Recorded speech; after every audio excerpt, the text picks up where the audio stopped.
Did you know there's a faster way to insert a pivot table than using the shortcut keys? Here's how. Here's my data. Go to Insert.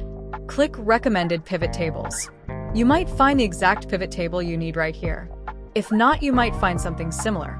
Then click on OK. Here is my ready-made pivot table. Excel also have a classic look. You might like the classic look of the pivot tables because it has a really neat functionality.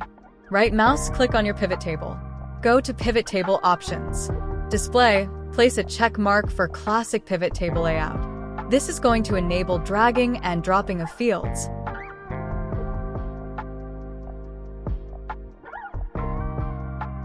Let's say you don't want the client.